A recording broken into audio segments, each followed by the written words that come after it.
a decorated black soldier, returning home after a grueling deployment overseas, is eager to reunite with his family and finally relax. But the moment he steps into the airport, his journey takes an unthinkable turn.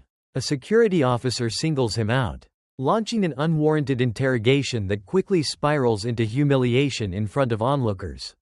Within minutes, the situation escalates into a shocking display of power and prejudice that leaves the soldiers stunned and the crowd silent. What happens next will ignite a firestorm of events no one could have predicted, shaking the very foundations of justice and accountability. Stay tuned, this is a story you won't want to miss. Before we dive in, let us know where you're tuning in from in the comments below. If this story resonates with you, don't forget to like and subscribe for more powerful stories that demand to be told. Nathaniel Ellis stepped into Ashton International Airport with the weariness of a man who had carried too much for too long.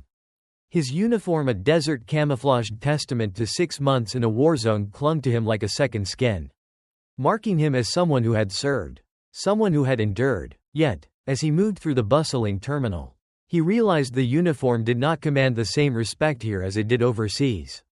Instead, it felt like a target painted on his back.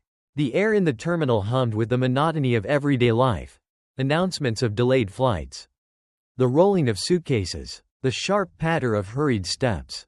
To everyone else, this was just another Tuesday morning. But for Nathaniel, it was supposed to be the moment he could finally exhale. He'd spent months dodging bullets, sweating under an unrelenting sun and dreaming of nothing more than a hot meal and the warmth of his family's embrace. He approached the security checkpoint with a practiced efficiency, untying his boots and emptying his pockets before stepping through the metal detector. The scanner beeped, and the officer on duty waved him through with little more than a glance. Nathaniel allowed himself a small smile. For once, something seemed to be going smoothly. That illusion shattered when a voice sliced through the hum of the terminal like a blade. "You there, step aside." The words were sharp, commanding, leaving no room for interpretation. Nathaniel froze, his eyes meeting those of the officer who had called out to him.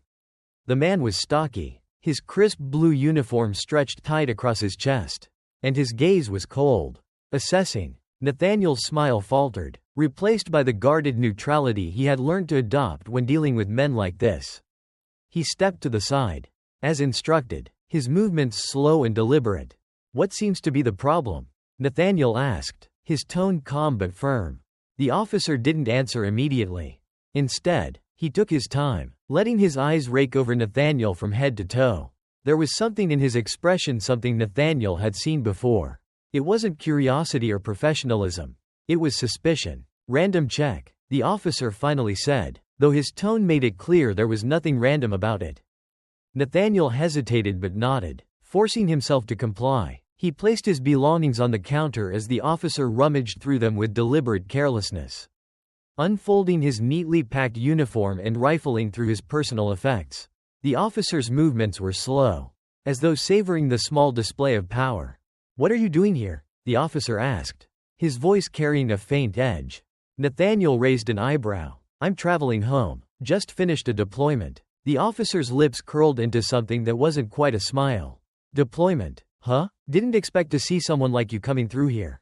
"Someone like you." The words hung in the air between them, heavy and unmistakable. Nathaniel clenched his jaw, his training kicking in to suppress the immediate flash of anger. He'd heard words like these before, cloaked in varying degrees of subtlety. "Just trying to get home," Nathaniel replied, his voice even. But the officer wasn't finished. "Where are you really from?" he asked, his tone dripping with condescension. Nathaniel felt his patience fraying.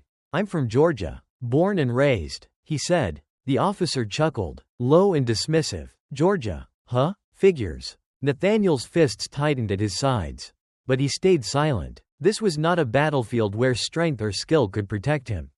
Here, silence was his armor. The officer continued his charade of searching Nathaniel's belongings, occasionally muttering under his breath snide remarks that Nathaniel was certain were meant for him to hear. Each one landed like a fresh cut, small but stinging. Finally, the officer stepped back, waving over another guard. "Escort him to secondary screening," he ordered, his tone casual, as if Nathaniel's dignity were inconsequential. Nathaniel stared at him, the weight of the moment settling over him. This wasn't just an inconvenience. It was a message, one that didn't need to be spoken aloud. You don't belong here. As he was led away, Nathaniel couldn't help but notice the eyes of the other travelers. Most looked away quickly, pretending not to see. A few watched with a mix of curiosity and discomfort. But none intervened. Their silence echoed louder than any words could. In that moment, Nathaniel realized something he had always known but rarely acknowledged. The battlefield wasn't confined to deserts and jungles. It was everywhere: in airports, in grocery stores, in neighborhoods where people crossed the street to avoid walking past him. The enemy here wasn't wearing a uniform, and the war wasn't declared. It was waged in whispers and glances, in systemic biases and unspoken rules. And here he was, a soldier stripped of his authority, facing a battle he couldn't fight with fists or strategy. As he entered the sterile, windowless room of the secondary screening area, Nathaniel squared his shoulders and took a deep breath. This wasn't the homecoming he had envisioned, but it was one he would not forget. Nathaniel sat in the cold, windowless room, his heart beating steadily, though each pulse felt louder than the last. The hum of fluorescent lights above seemed to press down on him, amplifying the suffocating stillness. This wasn't a place where explanations were sought or apologies offered. It was a place where power played its cruelest games. He was a soldier, but here he felt like nothing more than a suspect. The officer who had escorted him lingered by the door, his posture stiff, his expression unreadable. Nathaniel could sense the unspoken judgments radiating from him, the quiet but deliberate assertion that his presence here was somehow deserved. Nathaniel shifted in his chair, his hands resting on his thighs, his jaw set. The door creaked open, and in walked Officer Daniels, the man who had started this ordeal. His expression was smug, his steps deliberate, each one meant to remind Nathaniel of the imbalance in the room. Daniels dropped a folder onto the table with a theatrical thud, though it was empty, a prop to reinforce the performance of authority. "You're in quite a hurry, aren't you?" Daniels began, leaning against the table. His voice was laced with feigned casualness, but his words carried an undercurrent of accusation. "Coming back from deployment. Was it? Must have been tough." Nathaniel didn't respond immediately. He had learned the value of silence, how it could unsettle men like Daniels more than words ever could.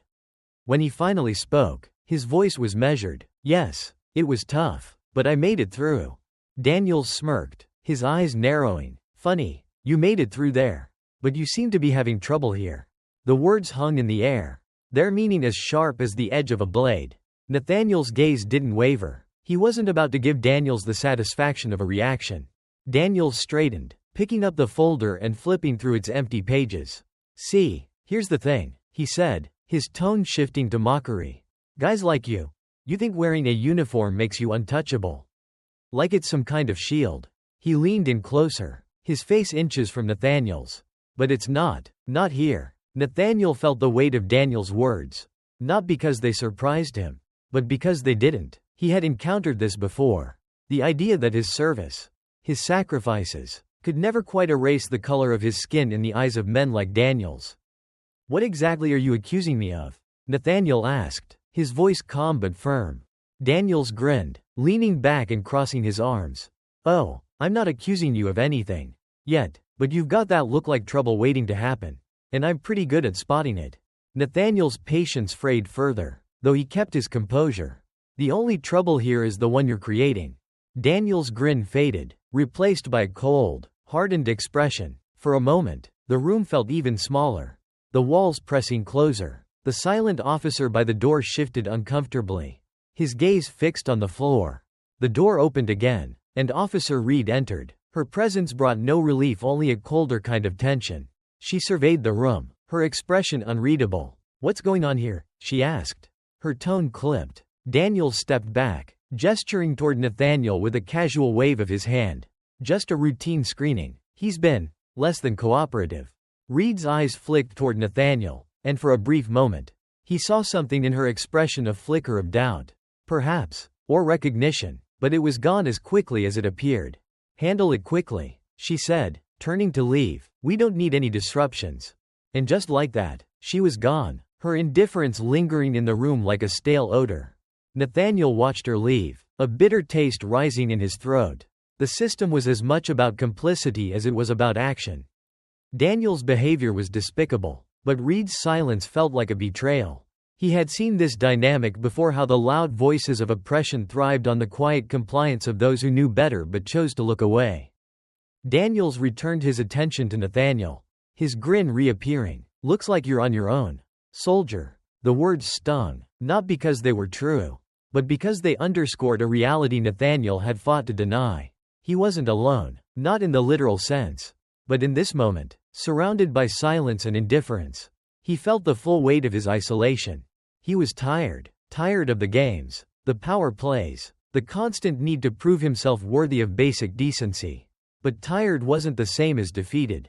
Nathaniel straightened in his chair, meeting Daniel's gaze with quiet defiance. "You may think you've won here," he said, his voice steady, "but this isn't over, not by a long shot." Daniels chuckled, shaking his head. Big talk for a man with no one to back him up. Nathaniel didn't respond. He didn't need to. He knew that Daniel's power, like all power rooted in fear and prejudice, was fragile, and he would prove it one step, one challenge, one battle at a time. As the door closed behind Daniels, leaving Nathaniel alone once again, he felt a familiar resolve settle over him. This was not the first fight he'd faced, and it wouldn't be the last, but he would not let it define him.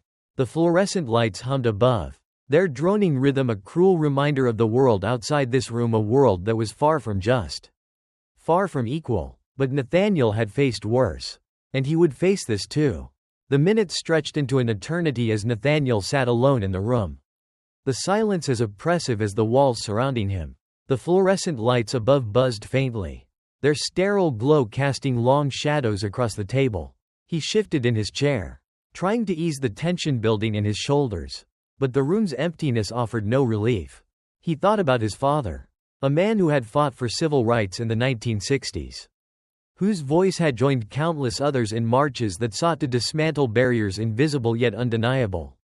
His father had told him stories of being pulled over for driving too nice a car, of being followed in stores, of being dismissed at work no matter how much effort he put in.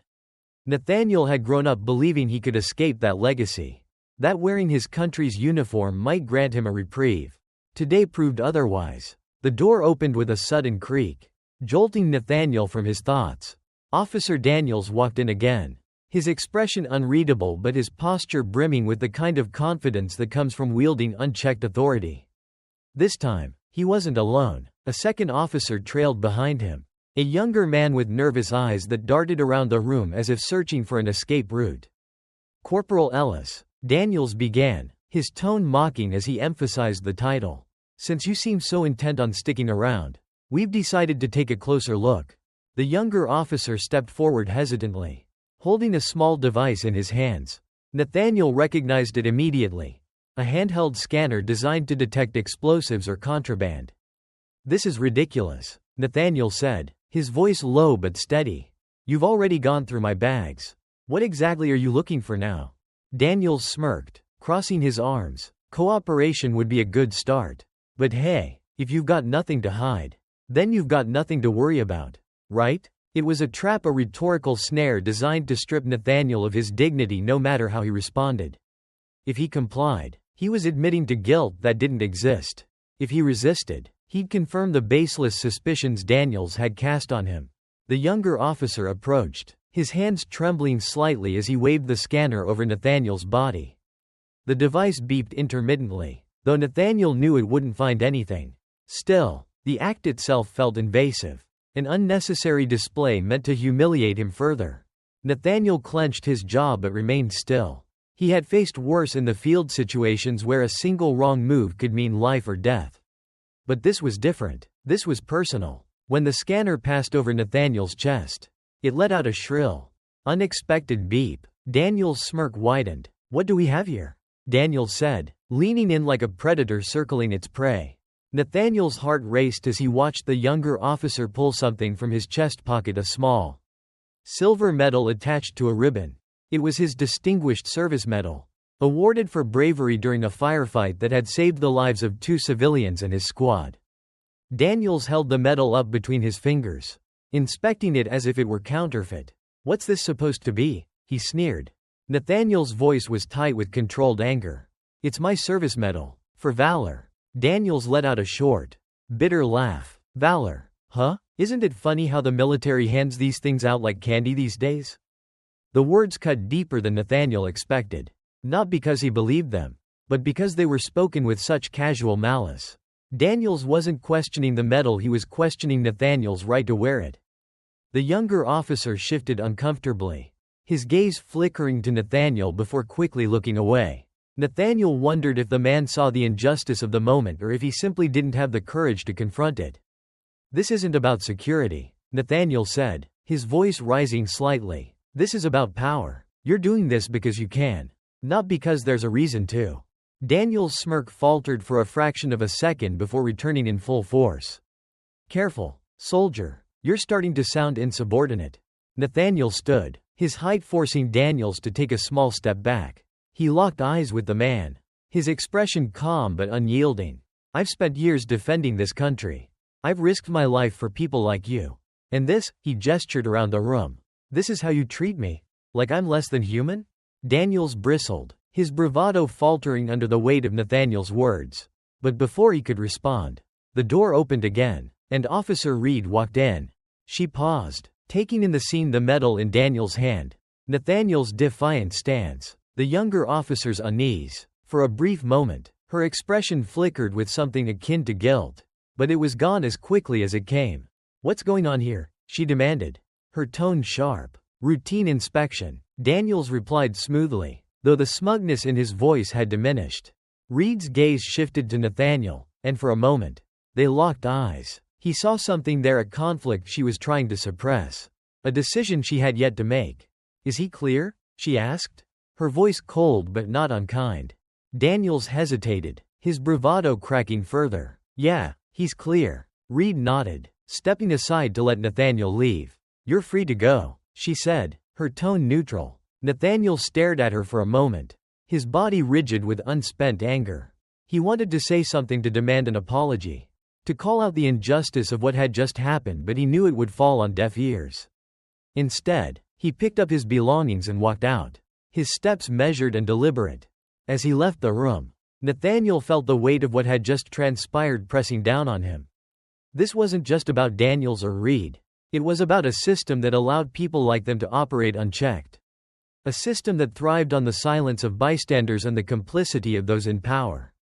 The terminal was bustling again as Nathaniel re-entered the main concourse. But it felt different now. The walls seemed closer, the air heavier, the faces around him harder to read. He was no longer just a traveler making his way home. He was a black man who had been reminded, yet again, that the uniform he wore didn't shield him from prejudice, it only made him more visible to it. And as he walked toward his gate, the weight of that truth settled in his chest, mingling with a resolve he hadn't felt in years. This wasn't over, not by a long shot. The long walk to the gate felt like crossing a battlefield. The faces in the airport blurred into a faceless crowd. Yet Nathaniel could feel their eyes, the glances that lingered just a moment too long before darting away. Each step felt heavier than the last. He told himself to keep walking, to focus on getting home. But the shame and rage swirled in his chest, a storm he couldn't quite contain. Nathaniel stopped at a coffee kiosk to steady himself. The barista smiled politely, her friendliness a small balm to his frayed nerves. But as he reached into his pocket for cash, a sharp voice cut through the air. Excuse me, sir. Nathaniel turned to see a middle-aged white woman gesturing toward him. Her expression flickered with what she might have called concern, but what Nathaniel immediately recognized as suspicion. She clutched her purse tighter as she stepped closer. I think you dropped this, she said, holding out a crumpled receipt. Nathaniel blinked, caught off guard. That's not mine, he replied, his voice calm. Her smile tightened, her eyes narrowing slightly as though she were gauging whether to believe him. Well, I just thought, you know. With everything going on, the phrase hung in the air, vague enough to seem harmless but loaded with implication. Nathaniel knew what she meant, the media stories, the stereotypes, the assumptions about who men like him were and what they might be capable of. Thank you, he said, dismissing her with a nod, though his tone carried a sharpness he couldn't suppress. The woman hesitated, her lips parting as if to say more. But she thought better of it and turned away. The interaction was brief, mundane even, yet it left Nathaniel feeling raw. He had come to the airport to leave behind the burdens of deployment, only to find himself fighting battles of another kind. As he walked to his gate, his phone buzzed in his pocket. It was his younger sister, Jasmine, calling to check in. Her voice, warm and familiar, momentarily eased the tension in his chest. "Hey, Nate," she said, "are you at the airport? How's everything going?" He paused before answering, unsure how much to share. Jasmine had always admired him, seeing him as a symbol of strength and integrity. He didn't want to tarnish that image with the ugliness of what he had just experienced. "It's fine," he said, his voice steady. "Just tired. Can't wait to be home." She laughed softly. "Well, you deserve the rest. Mom's making your favorite pot roast and cornbread." The thought of home, of sitting around the table with his family, brought a brief smile to his face. But it was fleeting, overshadowed by the weight of the day. As they said their goodbyes, Nathaniel found himself staring out the terminal window, watching planes take off and land. The world beyond the glass seemed orderly, purposeful, a stark contrast to the chaos inside him. He was pulled from his thoughts by a commotion near the gate. A white man in a business suit was arguing with a gate agent, his voice loud and demanding. "I've been flying with this airline for 20 years, the man shouted. "I don't care what your rules are. You don't treat me like this." The gate agent, a young black woman, stood firm but visibly uncomfortable. "Sir, I'm just following protocol. If you don't have your ID, I can't let you board." The man scoffed, throwing his hands in the air. "This is ridiculous. You people have no idea how to treat your customers." Nathaniel felt his stomach churn at the phrase, "you people." It was a weapon wielded casually, designed to demean without naming its target outright. As the argument escalated, Nathaniel stepped closer, instinctively drawn to the scene. He saw the weariness in the gate agent's eyes, the tightness in her posture as she tried to maintain her professionalism. Before he realized what he was doing, Nathaniel spoke up. "She's just doing her job," he said, his voice firm but measured. The man turned, his face red with indignation. "And who the hell are you?" Nathaniel stepped forward, his military training evident in the precision of his movements. "I'm someone who's tired of seeing people like you treat others with disrespect." The man bristled, his anger momentarily giving way to surprise. He opened his mouth to retort but was cut off by a security guard who had arrived to de-escalate the situation. Nathaniel stepped back, letting the guard handle it, but he couldn't shake the unease that lingered. He hadn't come to the airport looking for conflict, yet it seemed to find him at every turn. As he took his seat near the gate, he noticed the gate agent glance his way. She gave him a small, grateful nod, and for a moment, he felt a flicker of connection, a reminder that he wasn't alone in this. But the feeling was short-lived. The voice of the woman from the coffee kiosk echoed in his mind, mingling with Daniel's sneer and the businessman's indignation.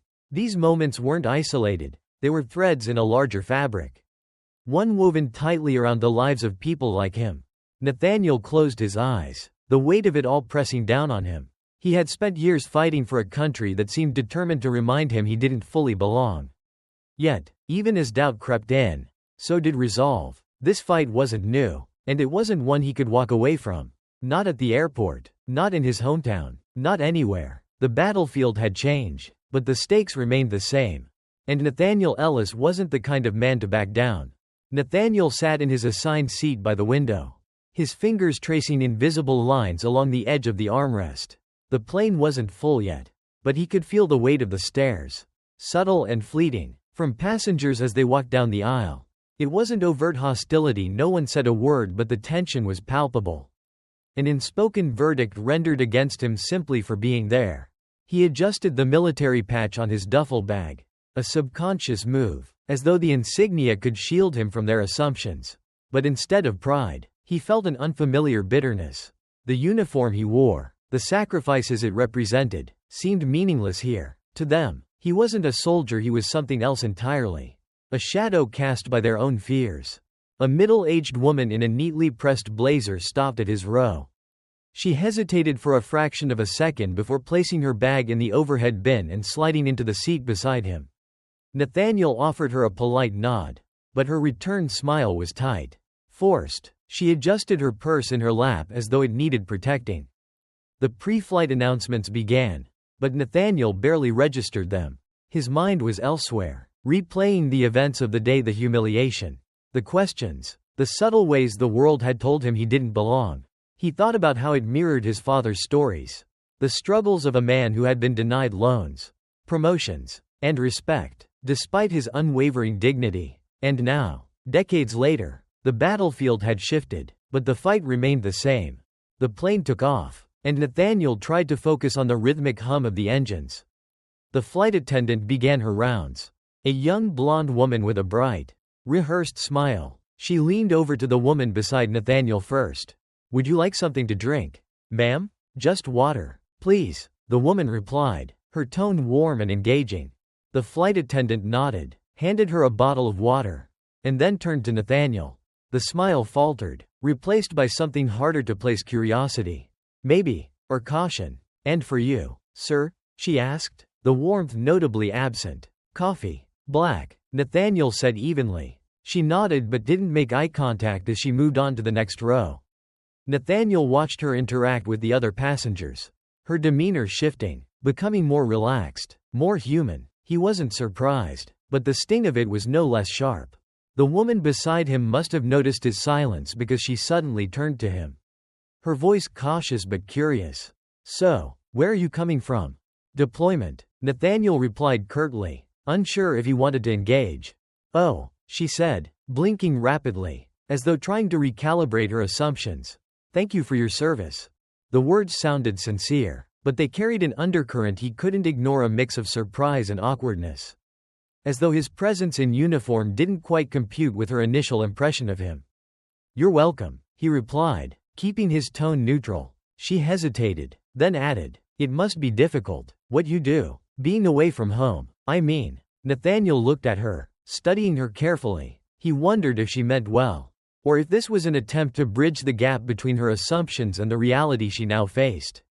Either way, he wasn't sure he had the energy to engage. "It has its challenges," he said finally. The conversation ended there, but the silence that followed wasn't comfortable.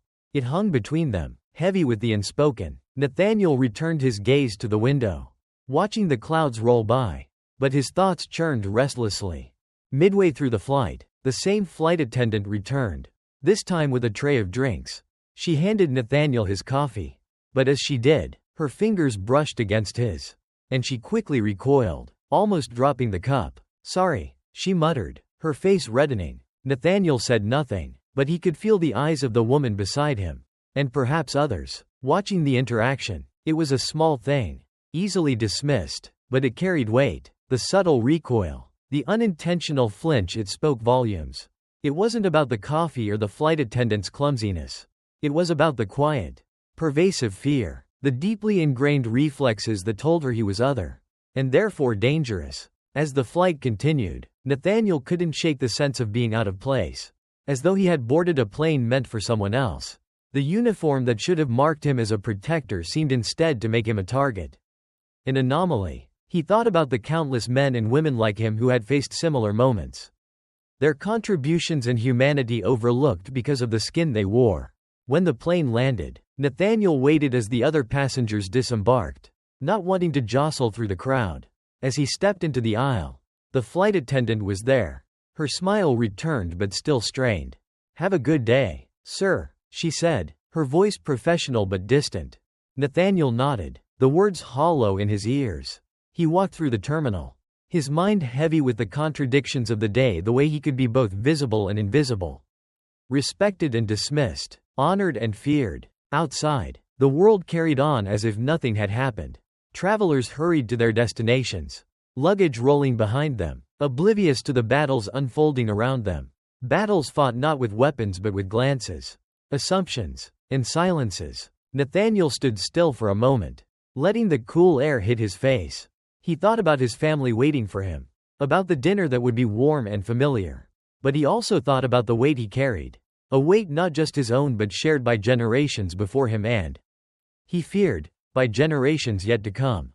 As he hailed a cab, Nathaniel made a silent promise to himself. The fight wasn't over, not for him. And not for the countless others who lived in the shadow of a society still struggling to see them for who they truly were. The cab ride home was supposed to be a reprieve, a quiet space where Nathaniel could finally exhale. But the driver's rearview glances, frequent and questioning, reminded him that even in solitude, he wasn't free. "You military?" the driver asked, breaking the silence. "Yes," Nathaniel replied. The man nodded, his tone casual, but with an edge Nathaniel couldn't ignore. "Bet it's not easy, being out there and all." "It's not," Nathaniel said, keeping his response brief. The driver chuckled softly, shaking his head. "I don't know how you do it. All that danger. And for what? Half the country doesn't even appreciate it." Nathaniel stiffened. He knew where this was going. He had heard it before in bars, in grocery stores, in conversations where people felt free to say what they truly thought when they believed they were among their own. "It's not about appreciation," Nathaniel said carefully, his gaze fixed out the window. "It's about duty." The driver hummed in agreement, but his next words landed like a stone. "Still, must be strange coming back to all this.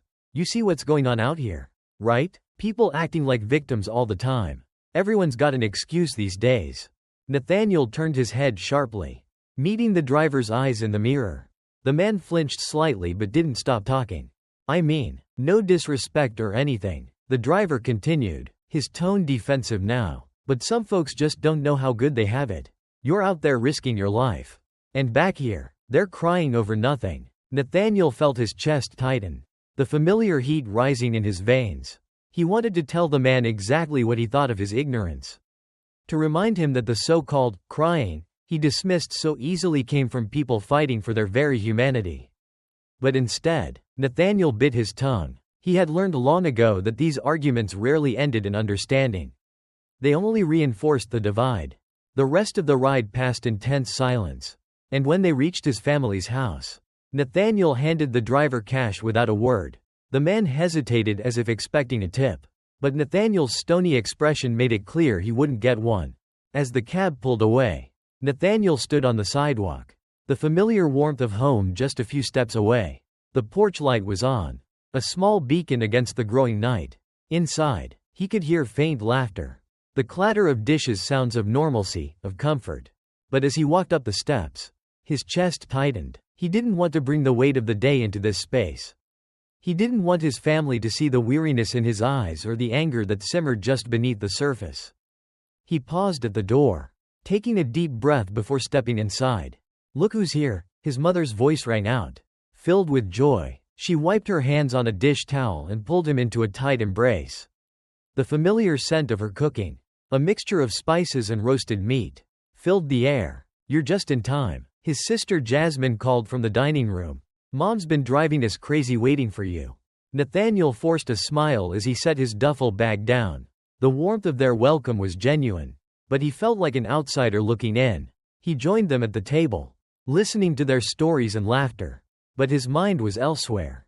At one point, Jasmine leaned over, her voice soft with concern.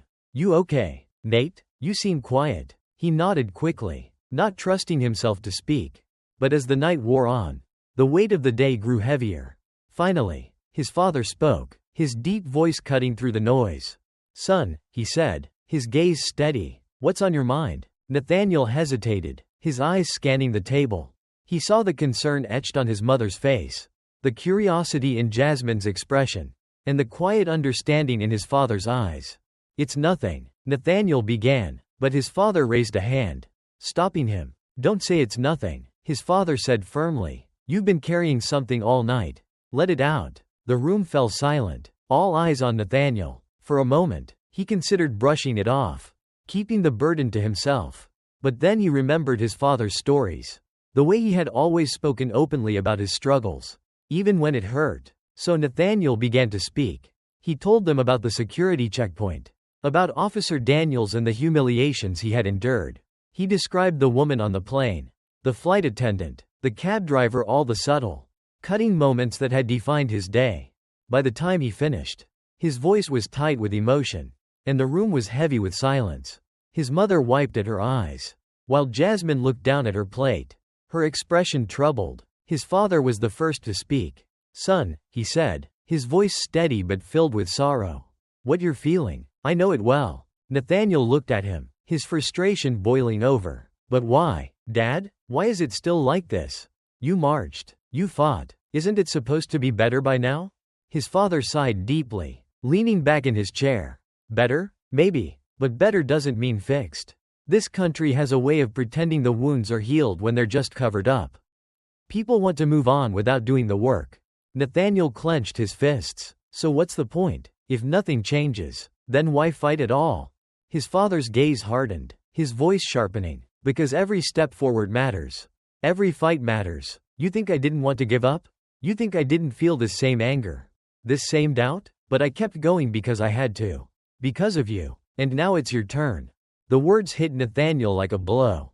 Their truth undeniable. He had spent the day questioning why he fought, why he endured, but sitting at this table, surrounded by his family, he realized the answer. He fought because giving up wasn't an option. Because the battle wasn't just his, it was theirs. As the night went on, the conversation shifted, the heaviness lifting slightly as laughter returned. But Nathaniel felt something shift within himself, a resolve taking root. When he finally went to bed, the memories of the day still lingered, but they no longer felt like weights pulling him down.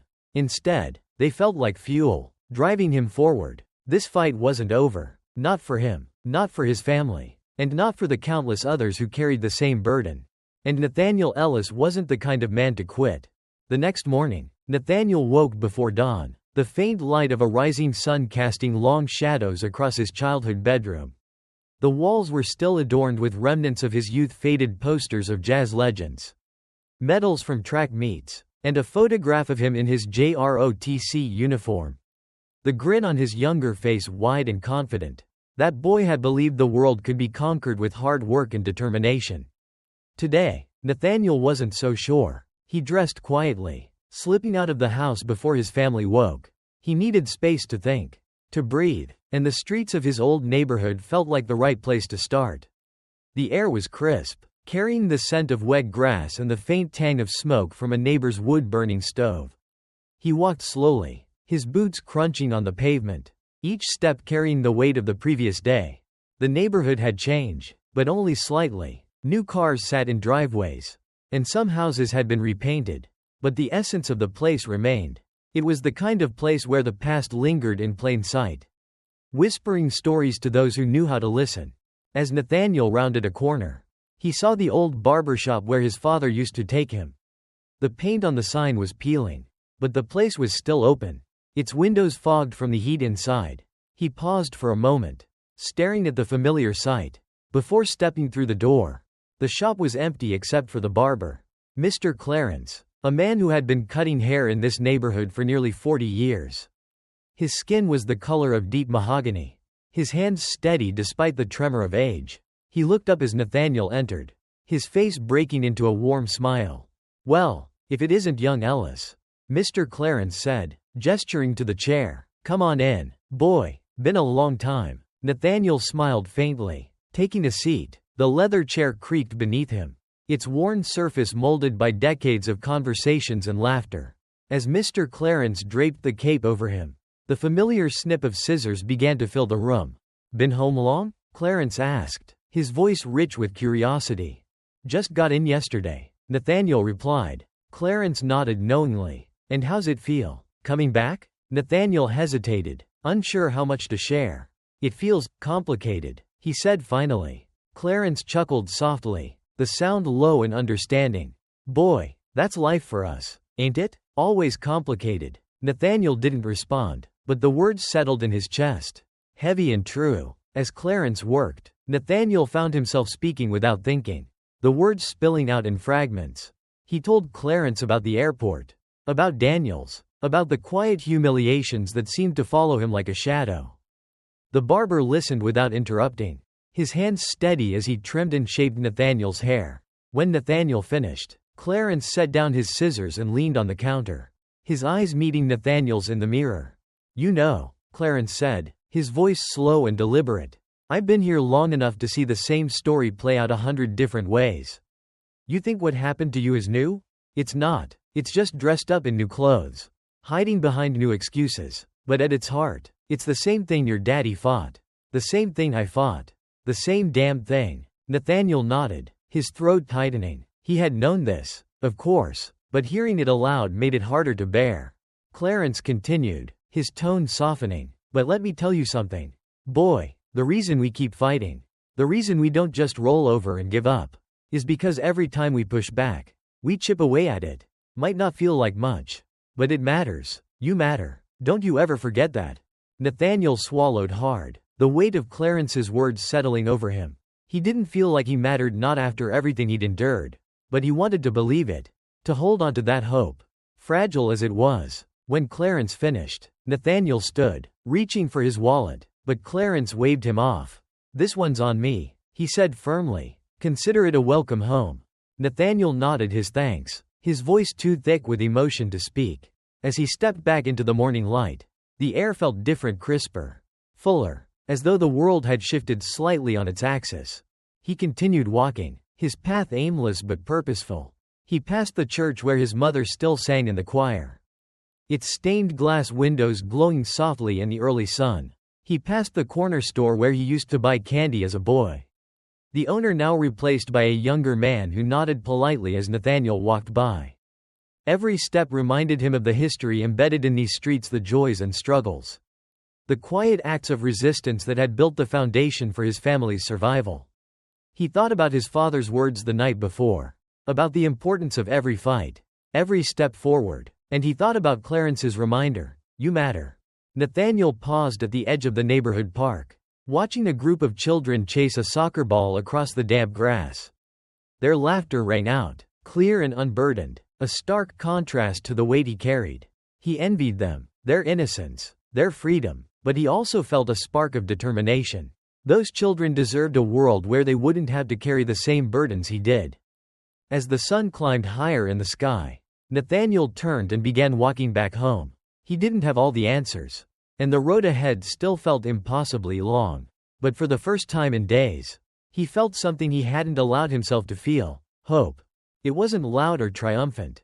It was quiet, like the first rays of sunlight breaking through the darkness. But it was there, and it was enough to keep him moving forward. Nathaniel Ellis wasn't the kind of man to quit.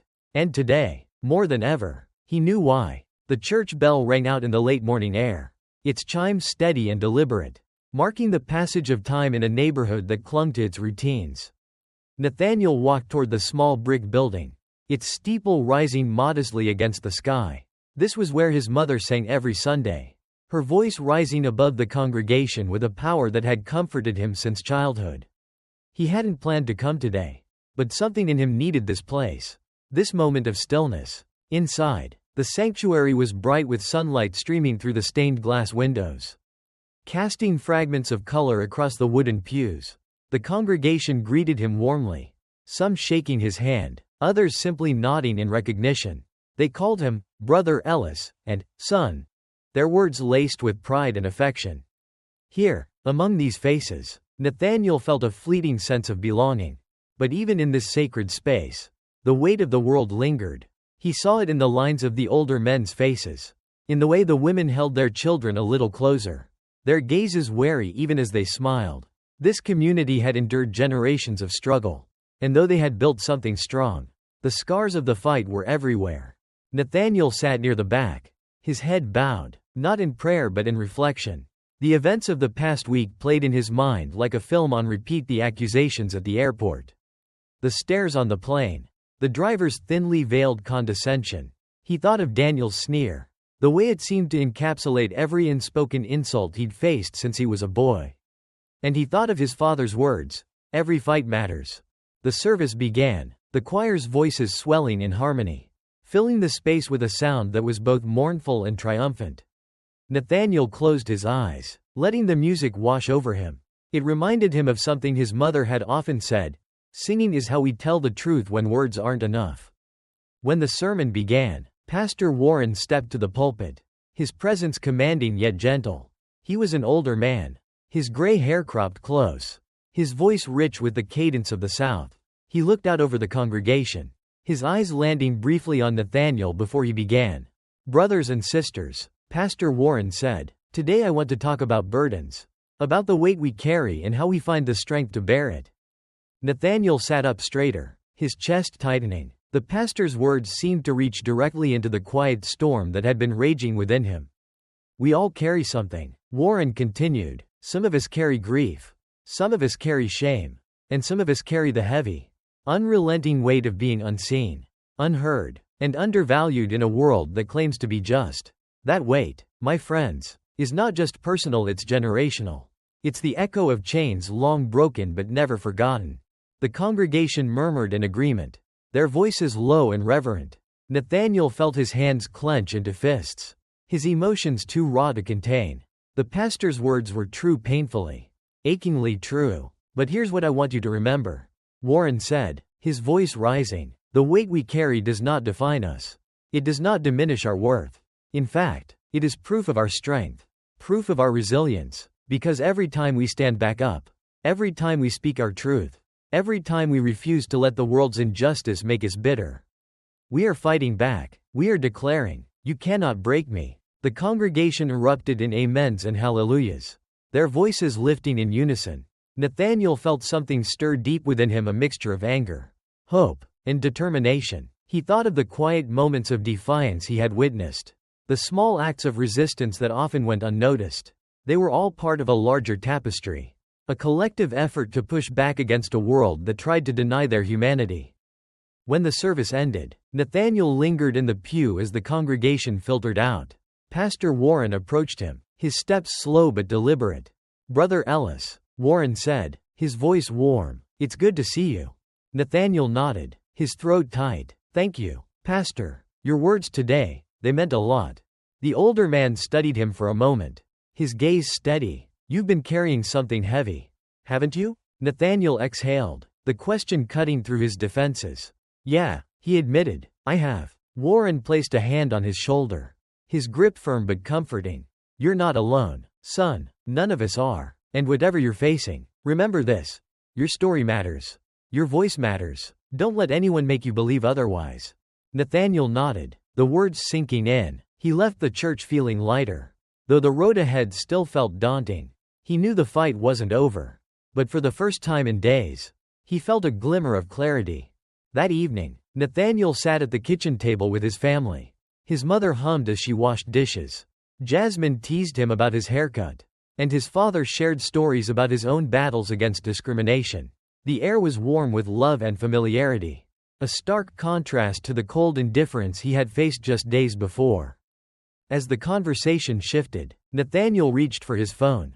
He opened a blank note and began to type, his fingers moving quickly as the words poured out of him. He wrote about Daniels, about the flight attendant, about the cab driver. He wrote about the church, about Pastor Warren's sermon, about Clarence's quiet wisdom. He wrote about the burden of being unseen and the power of being resilient. When he finished, he read the words back to himself, his chest tightening with a mix of fear and resolve. He wasn't sure what he would do with them yet, whether they would become a letter, a post, or simply a record for himself. But he knew one thing for certain, he couldn't stay silent. The next morning, Nathaniel stood in front of the mirror, adjusting his uniform. The weight of his experiences was still there, but it no longer felt like a burden he carried alone. It felt like a call to action, a reminder that his voice, his truth, was part of a larger fight. As he stepped outside, the morning sun warmed his face, and he took a deep breath.